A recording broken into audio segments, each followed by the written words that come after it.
여러분 안녕하세요. 지난 시간에 재무관리의 배당 논리에 대한 이야기를 우리가 한번 이야기를 했습니다. 오늘 여러분과 이야기하는 이야기는 배당 논란의 정책, 앞에 배웠던 내용을 한번 쭉 같이 복습을 한번 해보도록 하죠. 우리가 보통 배당 정책에 관련되어서 가장 중요한 이야기는 뭐가 되느냐 하면 바로 이 논란이 어떤 거냐 하는 이야기를 우리가 보죠. 맨 먼저 첫 번째 논란은 뭐가 되느냐 그러면 어떤 내용이냐, 크게 세 가지 이야기를 할 수가 있다 이렇게 되겠죠. 첫째는 뭐가 되느냐 그러면 배당 정책은 기업의 가치와 무관하다. 배당은 뭐가 되느냐 그러면 배당은 기업 가치와 무관, 아무런 영향을 주지 않는다는 이야기. 이게 이제 여러분들 배당은 궁극은 기업 가치에 무관하다. 이게 첫 번째 논리고요. 두 번째는 뭐가 되느냐 그러면 배당이 기업 가치에 의해 되느냐 그러면 유리하다. 기업 가치에 유리하다. 유리하다는 이야기를 갖다 제시하는 게 뭐냐 그러면 두 번째 이야기가 되겠죠. 세 번째는 뭐가 되느냐 그러면 배당이 뭐가 되느냐 기업에 불리하다. 기업 가치에 오히려 불리하다. 이 세 가지를 갖다가 논하는 게 뭐가 되느냐 그러면 배당 정책의 아주 중요한 논란이다. 이렇게 우리가 말합니다. 그러니까 궁극은 무관하다, 유리하다, 불리하다, 이런 단계의 세 가지를 갖다 우리는 배당 정책에 뭐가 되느냐 그러면 바로 논란을 갖다가 일으키는 이야기다. 이런 얘기가 되는데, 예를 들어 배당 정책은 뭐 기업과 관계없다 그러는 거는 배당을 주나, 예를 들어 배당을 주나, 아니면 뭐가 되느냐 그러면 기업 가치를 넓히나, 한마디로 말하면 이런 얘기가 되죠. 이는 바로 배당을 많이 주든지 아니면 싫으면 주가를 올려주든지 둘 중 하나만 주면 되지, 뭐 굳이 그걸 갖다가 배당을 많이 준다고 유리에 불리가 있겠느냐, 주가를 높여주면 되지 않느냐 하는 이야기가 바로 배당에 대하여 무관을 얘기하는 이야기가 됩니다. 속된 말로 주머니 돈, 삼지돈은 같지 않느냐. 주머니 돈은 누굽니까? 바로 여러분들 잘 아는 뭐가 되느냐, 주식회사에 뭐가 되느냐, 주주의 것이니까 주머니 돈이다. 그래서 삼지돈이다 그런 말은 바로 이제 뭐 뜸뜸이 배당을 받는 이야기다. 그거 같지 않느냐. 뭐 기업에 놔두나 아니면 뭐냐 그럼 배당을 받느냐 똑같지 않느냐 이런 얘기가 되고, 두 번째는 뭐가 되느냐 그럼 바로 여러분들 잘 아는 주중에 뭡니까? 주주들의 그 뭐가 되느냐 그럼 배당하는 게 아예 수중에 있기 때문에 주주의 수중 더 안전하다. 기업에는 무슨 문제가 일어날지 모르지만 안전하지 않느냐 이런 얘기가 되죠. 그럼 세 번째는 불리하다. 이건 뭐가 되느냐 그럼 이겁니다. 배당세율이 만약에 예를 들어 배당세가 너무 어떻게 되느냐 그러면 우리가 일반적으로 봤을 때 뭐가 되느냐 그러면 기업이 가지고 있는 일종의 법인 세율보다 기업이 내는 세율을 얘기한단 말이에요. 기업에 나누면 세금 적게 낼 텐데 괜히 배당하느라 세금으로 뺏겨버린다. 그러니까 오히려 배당하는 게 불리하다. 이런 세 가지 논란이 뭐가 되느냐 그러면 바로 우리 재무관리 쪽에서 배당 정책에서 알아야 할 세 가지. 무관하다. 배당을 주든 주가를 주든 별 의미가 없다. 주중에 수중에 놔두는 게 더 유리하기 때문에 유리하다.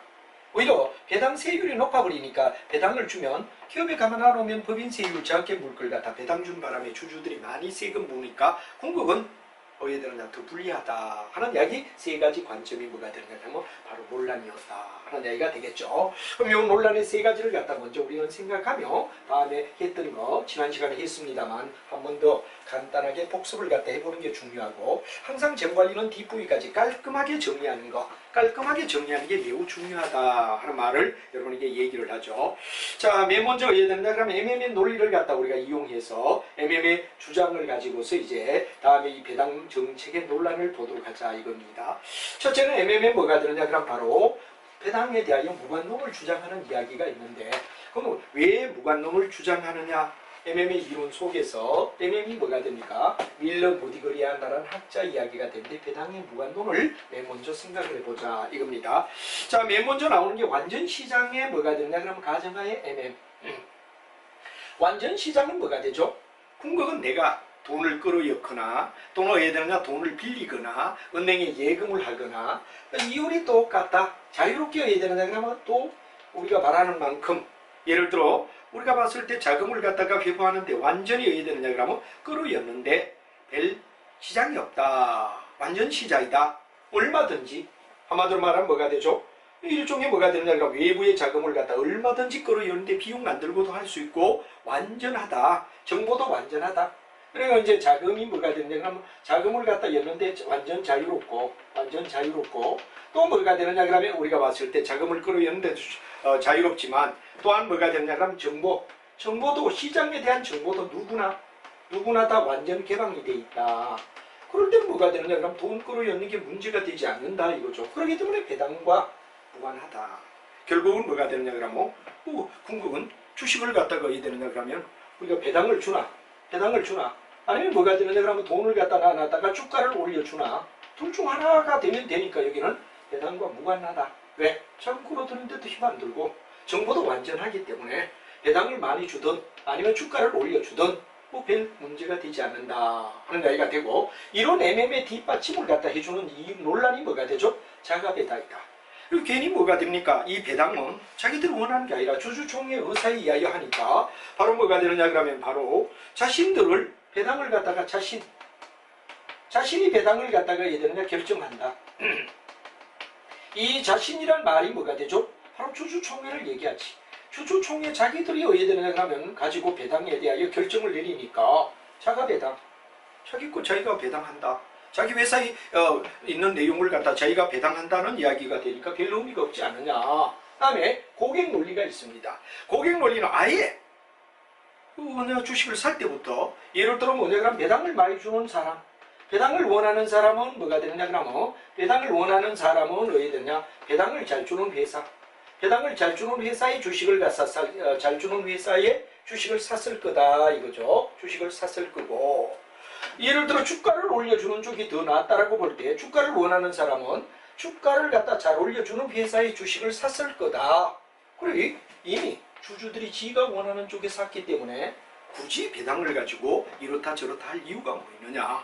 어떤 회사는 아예 배당을 많이 준다. 그럴 땐 배당 잘 주는 회사에 샀을 거고, 주가가 올라가기를 갖다 원하는 회사는 주가를 잘 올려주는 회사의 주식을 샀을 거다.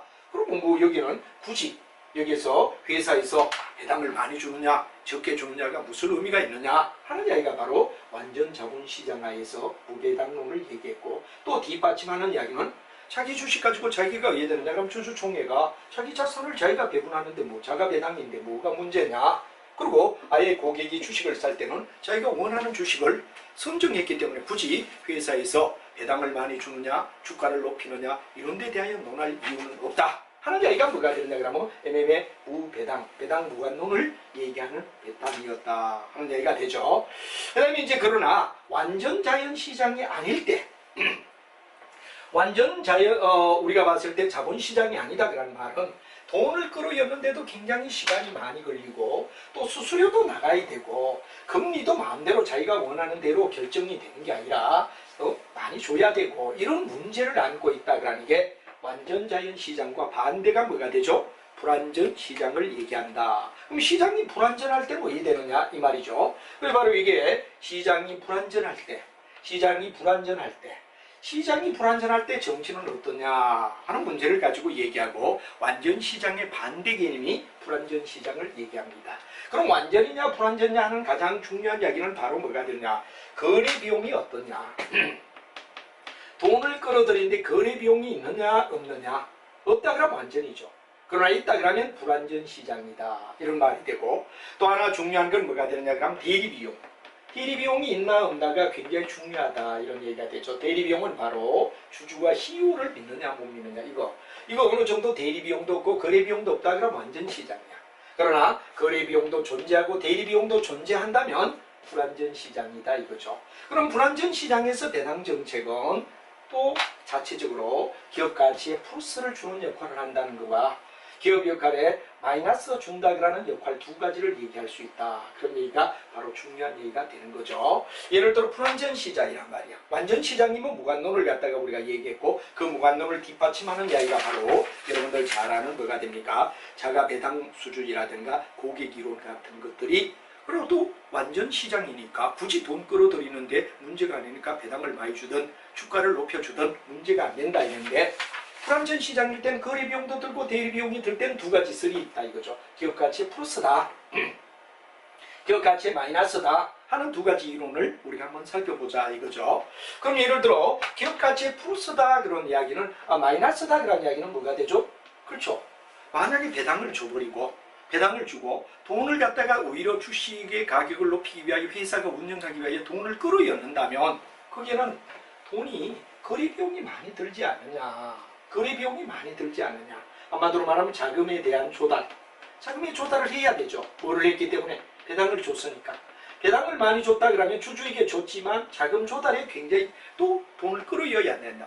그러려면 여기는 뭐가 늘어났냐? 거래 비용이 늘어나기 때문에 오히려 배당을 주지 않는 게 낫다. 차라리 배당스러운 줄 돈을 회사가 가지고 거래 비용을 줄이며 자금 조달을 하지 않아도 될 거 아니냐. 이런 얘기가 바로 기업의 마이너스 영향이다. 이런 말이 되고 세금에 대한 부의를 갖다 얘기한다면 이런 얘기입니다. 주주에게 만약에 예를 들어서 주식을 갖다가 줬다. 그럴 때 만약에 주가가 올랐다면 만약에 예를 들어 여기서는 뭐가 되느냐 그러면 이런 얘기가 되죠. 주식을 주가가 올랐어. 예를 들어 배당을 줘서 배당을 많이 해야 되느냐 그러면 배당을 주지 않고 주가가 올랐다 이거예요. 배당 대신 주가를 올렸다 이거지. 그럼 주가가 오르면 뭐가 되느냐 그러면 주주들은 뭐를 내야 되느냐 그러면 주가가 오른 데 대한 매매 차익으로 자본이득세가 나온다. 자본이득세. 자, 이 자본이득세가 법인세율보다 예를 들어서 높다면 괜히 주식을 갖다 자꾸 높여주는 바람에 자본이득세를 많이 내야 되니까 오히려 차라리 어디 되느냐 그러면은 기업가치 마이너스다. 그러니까 너무 많이 줄 필요 없이 뭐가 되느냐 그러면 아예 주가를 높여버리면은 자본이득세가 많이 나오니까 공급은 뭐가 되느냐 그러면 배당을 갖다가 안 주고 주가를 갖다가 이들은 높여주는 쪽에 기여를 해본들 세금 많이 내니까 이건 불리하지 않느냐. 이 두 가지. 거래 비용 자금 끌어들이는데 돈이 많이 든데 또 배당을 적게 주고 주가를 높여놓으면 나중 자본이득세가 높다면 법인세 높은 것보다 이게 더 높으니까 차라리 어디 되느냐 주주에게 뭐가 되느냐 그러면 굳이 배당을 줘버리는 게 낫다.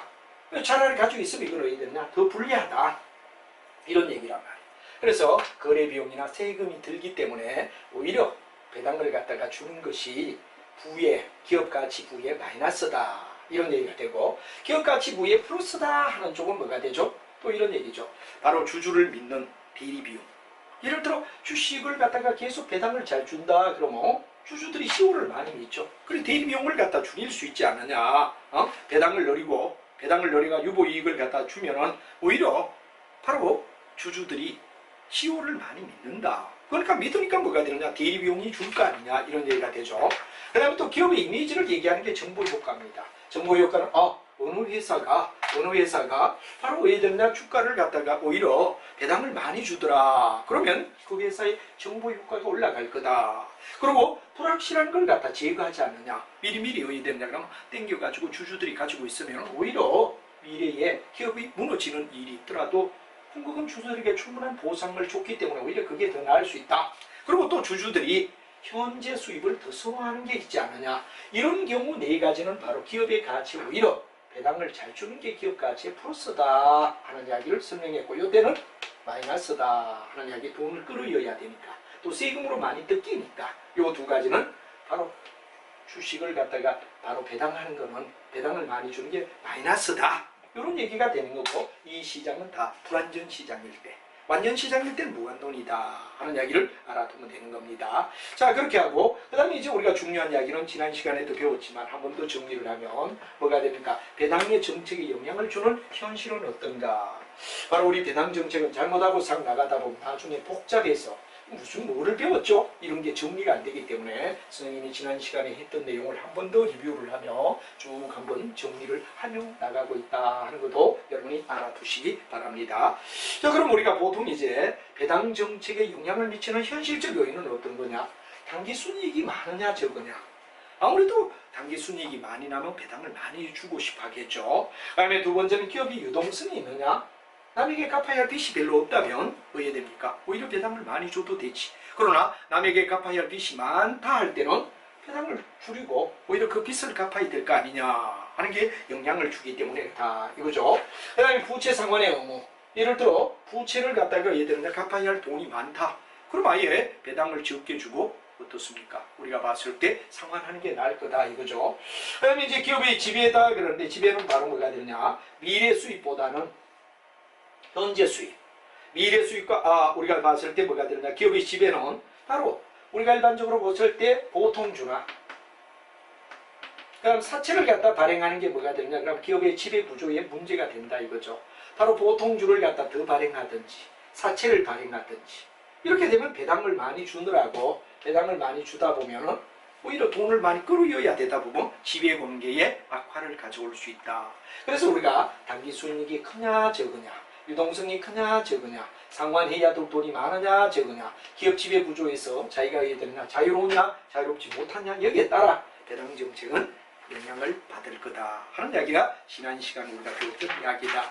뭐 조금 시간이 걸렸지만 그래도 한 번 더 리뷰를 하며 완전 자유시장의 경우는 무관론, 불완전 시장에서는 유리한 거, 불리한 거, 배당에 영향을 미치는 현실 요인은 이런 것들이다 하는 걸 한 번 정도 더 리뷰를 하며 여러분하고 따져봤습니다.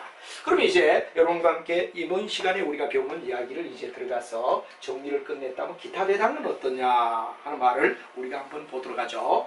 기타 여러 가지 배당, 만약에 배당에서 기타 여러 가지 배당은 안전성 문제와 배당 잔여 이론이라는 말이 나오는데 이 내용이 어떤가를 우리가 한번 보자 이거죠.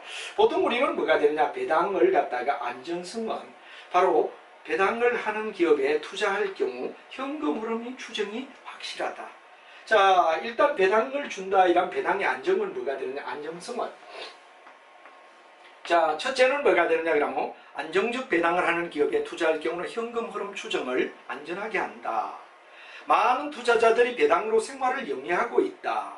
세 번째는 꾸준하게 어느 정도 이상의 배당을 유지하면 대외의 공신력이 높아진다. 이 세 가지 배당의 안정성이 좋은 내용은 첫째는 뭐가 됩니까? 그렇죠. 현금 흐름 추적. 현금 흐름 추적을 갖다 해야 되느냐 그러면 매끄럽게 한다. 그리고 현금 흐름이 아주 좋다는 이야기를 갖다 평판을 받을 수 있단 말이에요. 왜? 안정적으로 배당을 주니까. 두 번째 이야기는 뭐가 되는, 안정적 배당을 주면 많은 투자자들이 뭐를 갖다가, 그렇죠? 많은 투자자들 배당으로 생활을 갖다 영위한다. 배당으로 생계비에 의해 되느냐, 생활의 유지에 도움이 된다. 이게 두 번째 안정적인 배당이 좋다는 얘기가 되겠죠. 세 번째 이야기는 뭐가 되느냐, 바로 대외에 대한 뭐가 되느냐 그러면 기업의 주식 수준을, 가치 수준을 바로 대외 공신력이라는 말이 나오죠. 대외 공신력을 주기 때문에 우리가 예를 들면 그러면 일반적으로 배당을 안정적으로 주는 게 좋다 하는 이야기를 갖다 안정성의 이야기를 주는 거죠. 그다음 우리가 봤을 때 뭐가 되느냐, 배당 정책은 최적 자본 구조로 우리가 가지는데 투자에서 예를 들면 투자해야 할 금액과 차감해야 할 나머지를 이 말이죠. 우리가 일반적으로 투자를 해야 된다 하면 투자할 돈을 갖다가 하고 요걸 갖다 전체 순이익에서 예를 들면 투자할 돈을 뺀 잔여분을 우리가 통상 뭐가 되느냐 그러면 배당을 한다. 이런 이론이 잔여 이론입니다. 예를 들어 순이익을 갖다 우리가 나눴는데 이 순이익 속에서 뭐가 되느냐, 투자해야 될 돈을 먼저 빼고 그다음 남는 돈을 가지고 뭐가 되느냐, 배당을 하지 않느냐. 이게 바로 배당의 잔여 이론이다 하는 말이 되죠. 그래서 최적 자본 구조를 구하기 위하여 순이익을 냈다. 그러면 순이익에서 바로 투자할 돈을 갖다가 빼고 자기들이 투자해야 될 돈을 빼고 잔여분을 배당한다 하는 이야기가 바로 배당 잔여 이론이다 하는 말로 기타 이론 속에 이런 이야기가 있다. 배당이 안정하는 게 좋다. 배당을 갖다 잔여 이론에 의하여 아예 순이익 속에 투자할 돈을 빼고 나머지를 가지고 왜 되느냐, 배당하니까 배당의 잔여 이론이다. 이런 얘기가 있다 하는 이야기를 여러분이 알면 됩니다. 자, 그 다음에 이제 우리가 봤을 때 기업에 뭐가 되느냐, 특수 배당 정책을 우리가 한번 이제 하나하나 우리가 한번 또 따져보자 이거죠. 자, 요런 이야기까지가 지난 시간에 우리가 쭉 연결되지만 재무관리는 하나하나를 정확하게 다져가는 게, 특히 뒷부위에서 좀 정확하게 정리를 해주는 게 앞으로 여러분이 여러 가지 공부하는 데 도움이 된다 하는 이야기가 되겠습니다. 자, 기업의 특수배당을 우리가 한번 보도록 하죠. 기업의 특수배당을 어떻게 하느냐. 자, 우리가 일반적으로 특수배당은 주식에 대한 배당이 있다. 그러니까 바로 여러분들 잘 아는 특수배당에 대하여 여러분하고 살펴보도록 하죠. 자, 기업의 특수배당은 어떤가 하는 이야기를 보면 맨 먼저는 주식을 배당하는 경우. 자, 주식을 배당하는 경우의 의미가 뭐냐 이런 얘기죠. 주식 배당은 보통주를 소유주에게 배당하는 것을 현금으로 지급하는 대신 새로운 주식을 준다. 신주. 새로운 주식을 의에 대한 그럼 준다. 이게 뭐죠? 바로 여러분들 주식 배당이라는 얘기지. 그래서 우리가 일반적으로 의에 대한 그러면 이제 새로 주식을 더 발행해서 배당 대신 주식을 준다. 현금 대신 주식을 준다. 그러면 이게 뭐가 되죠? 바로 주식 배당을 얘기한다 하는 얘기가 되죠. 그러면 이 주식 배당을 갖다 주는 게 유리할 경우가 있고 불리한 경우가 있다 하는데, 주식을 배당하고 현금을 주지 않고 주식 배당하면 어떤 게 좋은 점이고 어떤 점이 나쁜 점이냐를 우리가 한번 살펴보자 이거죠. 만약에 주식을 배당하기 때문에 좋은 점은 현금의 유출을 막고 사안에 유보하기 위하여, 현금이 나가는 걸 막고 자기가 가지고 있기 위하여. 두 번째는 자본을 영구화하기 위하여. 자본을 영구화한다. 영구화. 자본을 자기들이 어디에 되느냐면 돈이 나가지 않고 계속 영구화시킨다 이거죠. 그 다음에 거래가 용이하도록 주가를 조정하기 위해서, 주가의 조정, 주가를 조정하기 위해서 바로 어디에 되느냐, 주식 배당을 한다. 세 가지. 영구화된 것, 주가를 갖다 조정하기 위하여, 그 다음에 사안의 유보를 위하여, 돈이 나가는 걸 막기 위한 사안의 유보를 위하여, 이 세 가지가 주식 배당할 때 좋은 점이다. 근데 단점은 어떤 거죠? 하는 이야기를 보죠. 단점을 하다 보면 주식을 발행하는 비용이, 주식의 발행 비용이 크다. 그럼 오히려 주식을 갖다가 발행하는 데 든 비용이 든다면 굳이 현금 배당해버리는 게 낫지, 돈을 들이면 또 왜 되느냐, 그럼 그럴 이유는 없지 않느냐 하는 얘기가 중요하죠. 그 다음에 신주 발행을 통한 주식 배당은 장기적으로 기업이 지출해야 할 배당 총액을 증가시킨다. 그렇죠? 신주를 갖다가 더 발행했단 말이야. 그럼 주식수는 늘어나지. 주식수가 늘어나니까 배당을 갖다 나중에 돼야 되죠. 많이 줘야 되지. 자꾸 배당이 늘어나지. 그게 뭐가 되냐? 바로 단점이다. 바로 주식 발행 비용하고 주식수가 늘어나기 때문이다 이래죠. 그 다음에 과중한 주식 배당은 투자자들로부터 불신. 그렇죠? 바로 과중한 왜 되느냐? 계속해서 왜 되느냐? 과중한, 예를 들어 주식 배당은 주식만 자꾸 배당을 해. 그럼 주주들은 왜 되죠? 불만이 자꾸 일어나지. 그래서 이게 불신을 가져온다 하는 이야기가 바로 여러분들 주식의 단점이라고 얘기할 수 있다 하는 이야기로 설명을 드리며, 자사주 매입이나 주식 분할 이런 이야기가 이제 우리가 연결이 되는데 한 번 더 자세히 우리가 따져보도록 하겠습니다. 자, 다시 한번 우리가 얘기하면 주식 배당은 새로운 주식을 준다. 배당 대신. 그러면 우리가 배당의 이유 중에 주식 배당을 하면 좋은 게 돈이 나가지 않고 사안에 유보하기 때문에, 그리고 자금을 영구히 어디에 되느냐 그러면 화시키기 위하여, 다음 주가를 어느 정도 조정시키기 위하여 가능하면 주식 배당이 낫다 하는 말이고, 주식 배당 나쁘다는 것은 주식을 발행하기 위하여 비용이 드는데 주주들에게 현금 주면 끝날 일을 갖다가 괜히 어디에 됩니까? 주식을 주다 보니까 주식 발행 비용이 더 들지 않느냐. 두 번째는 신주를 자꾸 발행하고 주식수를 늘리면 배당이 어디에 되느냐, 나중 많이 나가야 되니까 회사로 볼 때 그게 부담이 되지 않느냐 하는 얘기가 되고, 그 다음에 과중하게 자꾸 주식 배당만 하고 현금 안 주다 보면 주식 배당에 대한 불신이 일어나더라 이거죠. 이 회사는 무조건 주식만 주더라, 배당을 안 주더라, 이런 데 대한 불만이 생길 수 있다 하는 게 뭐가 되냐, 바로 단점이다 이렇게 되죠. 자, 그 다음에 이제 우리가 중요한 이야기는 자사주를 매입한다. 그럴 때 이건 무슨 말이냐, 자기 회사 주식을 갖다가 회사가 우리가 매입하는 거죠. 원래는 왜 됩니까? 자사주 매입은 법적으로 금지되어 있습니다. 상법에서. 특수한 경우를 제외하고는. 그러나 사내 주식을 갖다 기업이 발행한 주식을 왜 됩니까? 재매입해서 주식수를 줄이는 걸 우리는 뭐냐? 자사주 매입. 주식수를 줄이고 싶다. 주주의 수를 줄이고 싶다. 이게 뭐가 되냐? 자사주 매입이란 말이에요.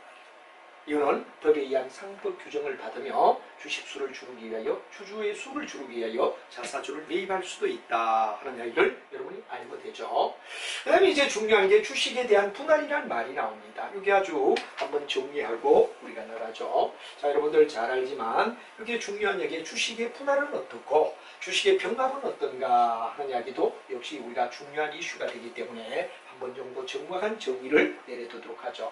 보통 우리가 주식을 갖다가 분할한다 이럴 때는 무슨 말이냐, 한 주가 1,000원짜리다. 그럼 1,000주에 한 주를 우리 500원짜리로 500원짜리 두 주로, 만약에 금액은 똑같지 않습니까?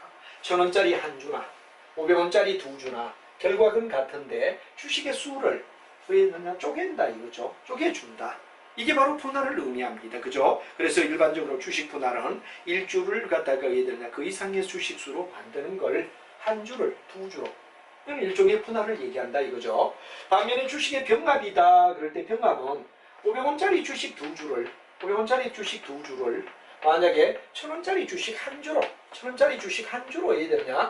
결합해버린다. 주식수를 줄어버린다 이거죠. 금액은 똑같아도. 이건 느린다 이거죠. 느릴 때를 분할이라고 우리가 얘기하고 만약에 우리가 묶어줄 때 한마디로 말하면 줄일 때 금액은 똑같지만 줄여줄 때 예를 들어 500원짜리 두 주를 갖다가 1000원짜리 한 주로 주식수를 줄이는 걸 병합이라고 불러준다 하는 이야기. 분할과 병합. 그리고 주식수를 줄이기 위하여 자기 회사의 주식을 자기들이 사서 없애버리는 걸 자사주 매입이라고 하더라. 다음에 주식을 주는 게 좋은 점도 있고 나쁜 점도 있는데 좋은 점 같은 경우는 아까도 말했지만 예를 들어 우리가 봤을 때 회사 이미지 그 다음에 또 왜 되느냐 그러면 일반적으로 봤을 때 주식을 자꾸 주면은 어떠냐 그러면은 아무래도 회사 이미지가 좋아질 거다. 그리고 일반적으로 봤을 때 영구히 자기들의 왜 되느냐 그러면 주식을 배당하다 보면 그렇죠.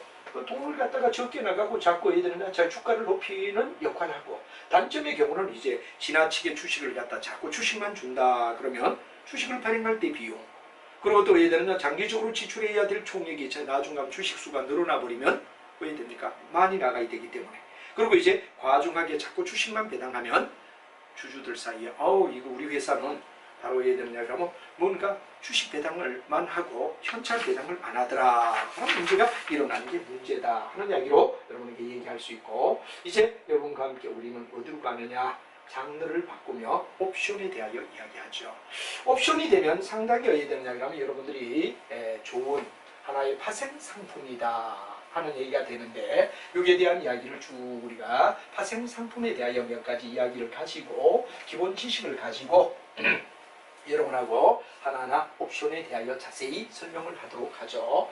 일반적으로 지금까지 우리가 배웠던 이야기, 재무관리 이야기는 확실성하에 투자해서 여러분들이 앞쪽에 확실성하에 투자라는 얘기를 갖다 배웠습니다. 확실성하 투자. 이 확실성하에 투자가 뭐냐? 자본예산이다 하고 여러분이 배웠습니다. 자본예산의 기법에는 모두 5가지가 있다 해서 앞에 바로 회사가 예를 들어 공장을 세울 때, 땅을 살 때, 건물을 살 때 확률이 100%다. 그런 걸 갖다 우리는 확률이 100%, 확률이 100%일 때를 갖다 확실성하에 투자라 그러며 자본예산이다 하는 이야기를 통하여 앞쪽에 5가지 기법 여러분들 아마 기억이 날 겁니다. 이거 우리가 재무관리에서 배웠죠. 그 다음에 두 번째 뭐가 되느냐? 위험하에 투자다. 그런 말을 갖다 우리가 얘기를 했습니다. 위험하에 투자다. 그런데 이건 확률이 구분되죠. 예를 들어 경기가 좋을 확률, 호경기일 확률, 보통일 확률, 경기가 나쁠 불경기일 확률, 확률이 이렇게 나온단 말이에요. 확률에 의하여 이게 뭐 30%다, 40%다, 30%다. 이렇게 우리가 쭉 해가지고 나중에 뭐가 되냐? 100%다. 이렇게 우리가 정하는 건 위험하게 일어나는 상황이라고 얘기하죠. 자, 이래서 여러분 여기서는 바로 RIPI, PIRI라는 말을 갖다 쓰는데 I 주식을 투자했을 때 일어날 확률 그리고 I 주식을 투자했을 때 일어날 확률에다가 뭐가 되느냐 그러면 바로 수익률을 갖다 곱해가 우리가 구하는 거. 이거 이제 앞에서 쭉 배워가 CAPM이다 하는 말이 나오고 그 다음에 APT다 하는 말을 우리가 했죠. CAPM은 정상적 바로 우리가 거래에서 APT는 뭐 예를 들어 부동산을 어디에서 사느냐 차익거래라 그러죠. 현금 투자 없이도 더 이해되느냐 그러면 바로 우리가 봤을 때 차익을 얻을 수 있는 투자 이런 걸 우리가 차익 투자라 그랬고 그 다음에 CAPM 속에는 여러분 CMS가 있고 SMS가 있다 하는 말을 얘기했습니다. CMS는 뭐가 되죠? 바로 시장증권선이고 이거는 증권시장선이라 그래가 CMN, SMN L이죠. 죄송합니다. CML, SML 기억나죠? 이걸 여러분 알아야 되고 그 다음에 이제 우리가 이렇게 배웠던 이야기가 다 위험하란 말이에요.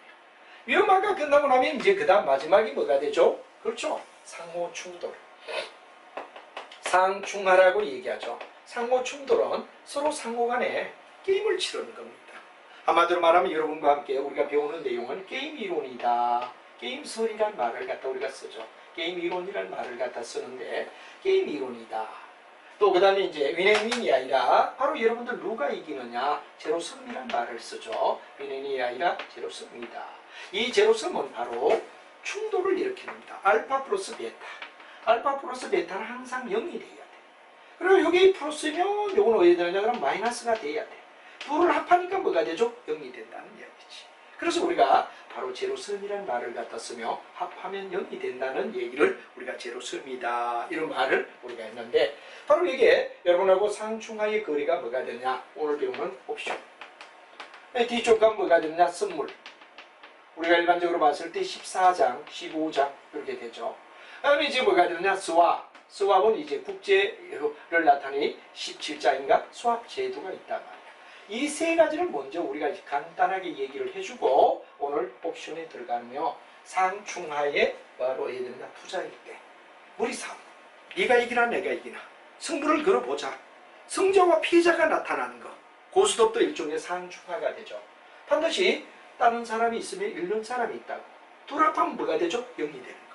이런 걸 제로섬이라고 얘기하며 상호 충돌 상호 상충된 충절을 한 걸 상충하라고 하면 제로섬이라고 불러준다 하는 이야기를 여러분과 함께 이야기하며 오늘은 옵션부터 여러분하고 같이 옵션이 어떤 거고 선물이 어떻고 스왑이 어떤가 하는 요 얘기를 간단히 정리를 해주고 옵션에 대하여 들어가는 게 바람직하다 이렇게 되겠죠. 그리고 지금부터 배우는 내용은 바로 상충하에 뭐가 되냐 투자를 나타내는 재무관리 이야기다 하고 굉장히 여러분이 처음 공부하시는 분은 무슨 말인가 말부터도 좀 이상하다 이런데 여러분이 가만히 들으면 충분히 어디 되느냐 그러면 재미있게 이 부분을 정리할 수 있고 또 이런 부분이 정리가 잘 돼야 나중에 여러분들이 어디 되죠 사회생활을 하실 때 또 투자를 할 때 하나의 내용을 충실히 이해를 할 수가 있다 이런 얘기가 되겠습니다.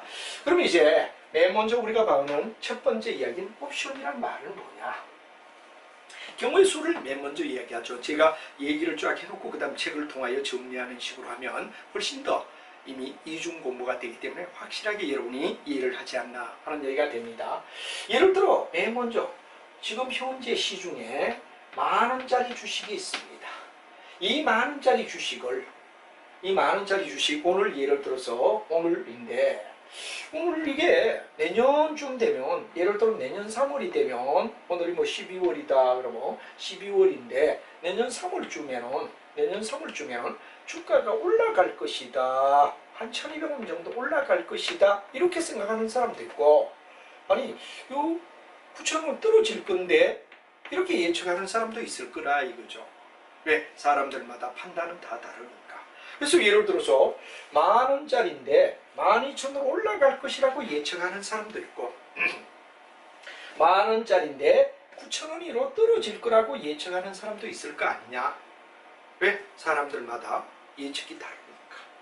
그러면 올라갈 거라고 생각하는 사람이 있는데 이 사람이 올라갈 거라고 생각하면 어떻게 하면 되죠? 만원 주고 사면 되지. 실제 거래에서는 어떻습니까? 실제 거래 현찰 거래에서는 12,000원을 주고 만원을 주고 주식을 사버린다 이거예요. 그러면 3월달 가면 12,000원이 되니까 한 주당 2,000원 이득을 챙길 거다 이거예요. 근데 이 사람이 돈이 없어. 즉 한 주당 만원. 근데 뭐 한 주를 누가 사겠습니까? 수십만 주를 사는데 이제 한 주가 만원이라 이거지. 그러면 만원짜리인데 12,000원 되는데 참 안타까운 게 돈이 없다. 그런 사람도 있겠죠.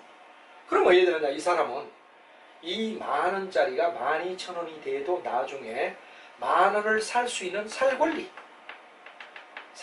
지금 여기에다가 어떻게 되느냐 돈 주고 구하는 겁니다. 얼마냐? 300원이다. 이 300원을 뭐라고 하냐? 옵션이라고 OP라고 얘기합니다. 옵션. 살 수 있는 권리를 사버리는 겁니다. 그러면 만원짜리를 300원만 주고 사니까 뭐가 됩니까? 돈이 적게 들지. 그리고 왜 되느냐 그러면 그때 가서 나중에 정말 3월에 12,000 됐다 그러면 300원 줬지만 자기는 주당 2,000원의 이득을 봐. 2,000원의 이득을 봐. 300원 빼면 실제 이익은 얼마냐? 1,700원 이득이나 본다 이거죠. 현찰을 들이지 않고도 권리 작은 돈을 줘서 권리만 사뒀다가 막상 3월달에 가서 날짜에 저희가 왜 되느냐? 사면 된단 말이에요. 근데 왜 되느냐? 이때 차액만 거래를 통상 하는 사람도 있고 사고 팔면 되니까 사서 팔면 이익만 챙기면 되는 거 아니겠어요? 근데 보통 어떠냐 그러면 돈으로 이해되느냐 그러면 사는 게 아니고 차액만 게임을 치르는 것과 똑같습니다. 이럴 때 이걸 뭐라 그러죠? 이런 살 권리를 콜 옵션이다. 콜이 부르다 이런 얘기죠. 콜 옵션이 얼마냐? 300원이다. 이 300원을 콜 옵션이라 부르죠. 근데 만약에 3월에 가서 이게 진짜 오르면 이 사람은 왜 되죠? 살 권리를 준 거에 대하여 자기는 당연히 권리를 행사합니다. 행사합니다. 근데 예를 들어 10,000원에 의해되느냐 그러면 샀는데 나중에 그 가격이 9,000원, 9,500원이라도 떨어졌다. 그럼 이 사람은 10,000원 줬는데 9,500원 되니까 손해 아닙니까? 그럼 아예 10,000원 이하가 되면 300원을 포기합니다. 포기하며 자기는 의해되죠? 손 떼버려요. 잠수타. 최소한 의해되느냐 10,000원짜리가 1,100원이 됐다 그래도 100원이라도 건지려고 행사를 하겠죠. 근데 10,000원 이하가 됐다 이럴 때는 의해되죠? 300원을 포기합니다. 300원을 포기합니다. 이럴 때 이 포기한다라는 거, 그러면 유리하면 사고, 불리하면 포기하면 이 300원은 콜 옵션, 살 수 있는 권리, 약속된 가격으로 살 수 있는 권리인데 차익이 나면 이득이 엄청나는 거죠. 자기는 300원 줬지만 12,000원 됐다라고 보세요. 300원에 대하여 2,000원만큼이니까 몇 배입니까? 몇 배? 거의 7배예요. 이런 투자가 있습니까? 이런 투자를 갖다 레버리지 효과라고 얘기하죠. 엄청난 크다. 엄청나게 큰 파급 효과다. 이게 있다. 그래서 여기서 콜 옵션이라는 건 살 권리를 얘기한다. 여기 옵션의 이야기의 첫 번째 이야기가 되는 겁니다. 이 반대가 뭐죠?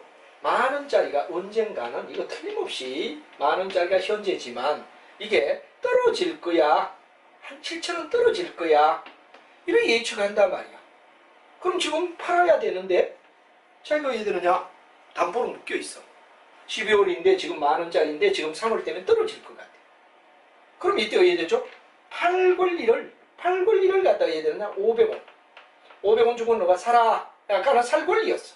이건 팔 권리를 주고 500원을 갖다 해야 되느냐? 그럼 손해를 갖다 주더라도 나중에 3,000원 손해 보는 것보다는 500원 손해 보는 게 낫겠다 이거예요.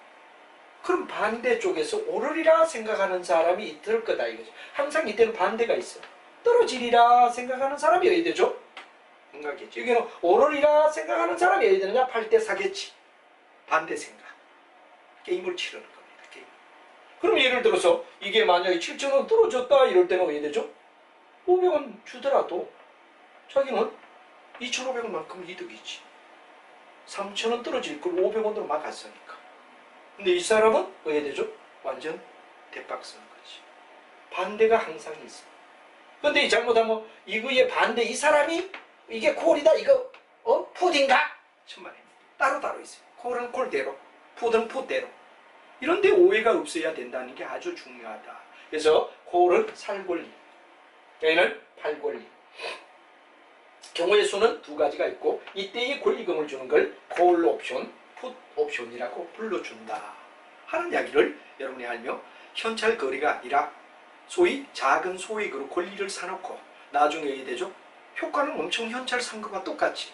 그러니까 머리 싸움이다. 상충하다. 상호충돌. 네가 이기나 내가 이기나 게임 붙자. 이게 상충하고 대표가 옵션이다. 이런 얘기가 되죠. 그 다음에 이제 두 번째 선물은 뭐를 선물이라 그러느냐. 그럼 옵션은 이제 들어가서 또 우리가 배울 때 자세히 배웁시다. 이제 살권리, 팔권리. 살권리를 콜옵션, 팔권리를 풋옵션이라고 얘기한다. 대신 상대는 어디 되느냐 그러면 콜의 상대가 풋의 상대가 콜? 이러면 큰일 나요. 아닙니다. 상대는 각각 다른 예측을 하는 사람이 있다 이거예요. 있다. 콜에도 상대가 있고 풋에도 상대가 따로 있다. 왜? 예측을 반대로 하는 사람은 상대가 된다. 이렇게 보면 되지. 고래 반대 풋, 풋의 반대 골 이렇게 하면 안 돼요. 이거는 절대 어떻게 되느냐 그러면 상대가 아니라 각각 상대는 다르다 하는 이야기를 알아두면 됩니다. 자, 이 선물은 선도를 여러분 생각하면 됩니다. 선도 계약은 어떻죠? 하는 말인데 이거는 농산물, 예를 들어 배추밭을 심어서 농부와 상인과의 관계가 되는 걸 선도라고 얘기합니다. 근데 이 선물은 어떠냐면 국제 곡물 시장에서 정말 국제적으로 거래를 하는 걸 선물이라고 얘기를 하는데 이때 선도는 어떠냐? 예를 들어 우리가 파종을 획득합니다. 1월 달에 왜 되느냐 파종을 심어놨다. 9월 달, 뭐 10월, 12월 한 뭐 2, 3월에 왜 되느냐 배추를 심는단 말이야. 그러니까 뭐 10월이나 12월 정도 이거 추수를 합니다. 그럼 이게 한 5월 정도가 되면 상인이 와서 야 배추 한 단에 300원씩 내가 3,000원에 사주겠다. 밭대기로. 밭대기라는 말 들어봤죠. 이 밭대기가 뭐가 되느냐 그럼 바로 선도를 나타냅니다. 밭대기가. 근데 예를 들어 계약금을 얼마 거느냐 그러면 300만 원 걸었다 이거예요. 300만 원 계약금을 걸었다.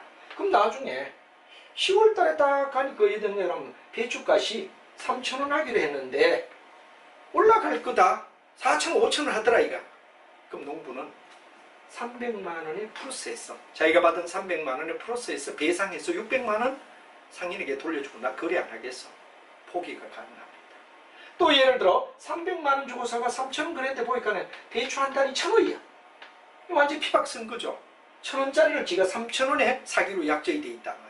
이럴 때는 300만 원만 상인이 포기를 합니다. 잠수 타버리지. 그래 거래가 100% 승립이 되느냐? 거래 100% 승립은 아니다.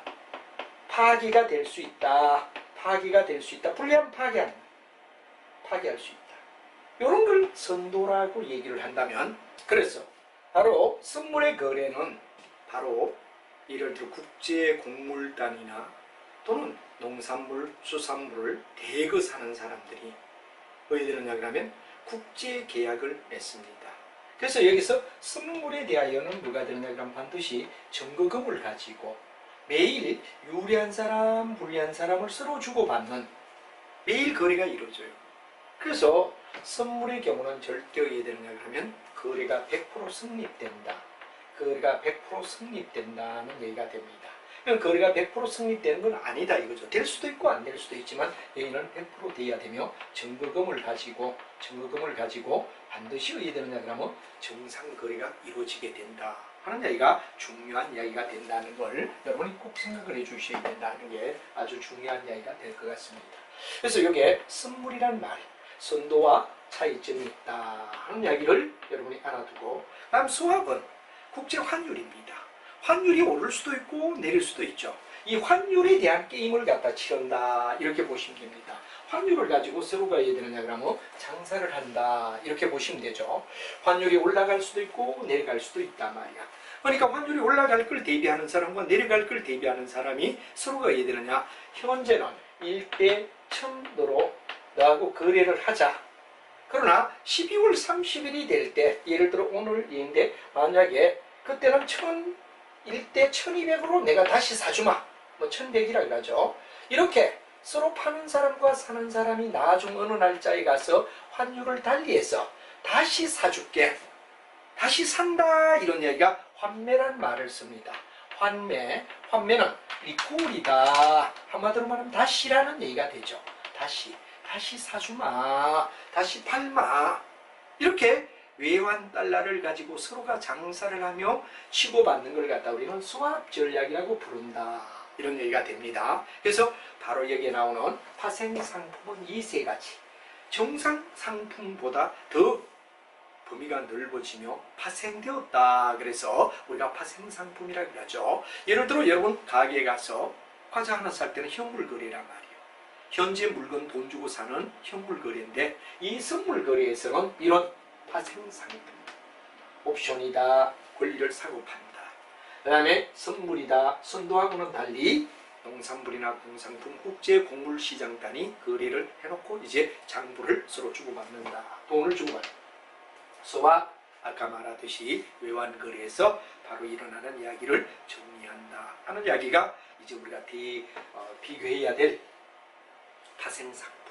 그 중에 1번이 바로 옵션이다 그러는데 이제 다음 시간에 옵션에 대하여 여러분하고 하나하나 따지며 들어가는 파생상품의 넘버원 옵션부터 이야기가 된다. 그런 이야기를 들으며 다음 시간에 옵션에 대한 이야기를 전망하게 하도록 하겠습니다. 여러분 매우 감사합니다.